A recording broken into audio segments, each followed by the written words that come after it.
Après plusieurs éditions perturbées par la crise sanitaire, la Saint-Vorague est de retour. Une Saint-V qui retrouve son folklore estudiantin. Michel Gaillard, vous êtes sur place au Sablon. Les étudiants et leurs peines sont bien au rendez-vous cette année.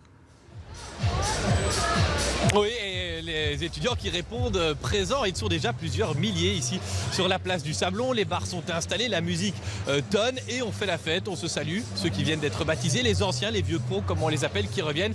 Et puis ceux qui travaillent bénévolement. Donc Lara, Michel, bonjour, vous êtes organisatrice, responsable Saint-V pour la CE.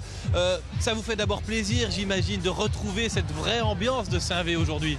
Et bien évidemment, ça fait 2 ans qu'on n'a pas pu se retrouver, alors se retrouver maintenant ici, c'est vraiment un plaisir. Après, d'un point de vue organisationnel, c'est remettre toute la machine en route, donc c'est pas toujours évident, mais on est super content d'être là et je pense que tout le monde pourra vous dire la même chose à mon avis. Alors la machine, l'organisation que vous avez dû remettre en route comme vous le dites, c'est quoi? C'est combien de personnes? C'est quel système de sécurité, si je puis dire? Alors on est 2 au niveau des universités, du coup au niveau de l'ACE et de la BSG. Ensuite il y a des équipes évidemment d'organisation qui travaillent avec nous, ESL, des prestataires de sécurité. Il y a énormément de gens qui se bougent derrière, c'est 6 mois d'organisation, une Saint-V. Donc voilà, il y a énormément de travail, on est en collaboration avec la ville de Bruxelles, avec le vice-rectorat, le rectorat. Tout le monde met un petit peu la pierre à l'édifice pour que cette journée soit réussie et que tout puisse bien se dérouler. Vous l'avez dit, il y a des contrôles à l'entrée, on ne vient pas armé notamment, évidemment. Il y a des secouristes, parlez-nous de tous ces gens qui se mobilisent. Alors oui, évidemment, il y a une équipe d'ambulance qui est là pour gérer les soucis de toutes sortes médicaux. Il y a des équipes de sécurité qui gèrent les entrées pour vérifier qu'il n'y ait pas d'objets interdits sur site, pour assurer la sécurité de tous et que tout le monde puisse faire la fête en sécurité. Et cette année, on a installé une safe zone pour que les gens qui ne se sentent pas en sécurité pendant la fête puissent se réfugier à un endroit en fait. Et donc voilà, c'est la nouveauté.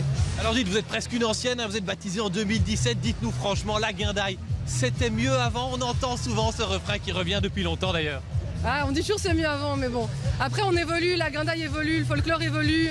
Voilà, on essaye de faire au mieux. Et c'est sûr que la Saint-V, elle prend des formes différentes chaque année, ça évolue chaque année. Avant c'était des chars, maintenant c'est statique. On a quand même un cortège qui descend vers la bourse.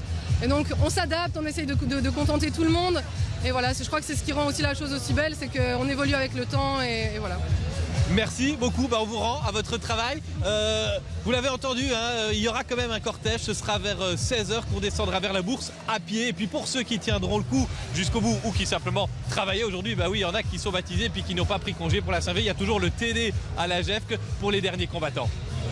Merci beaucoup Michel Gaillard. Reportage également à suivre dans notre journal de 18h.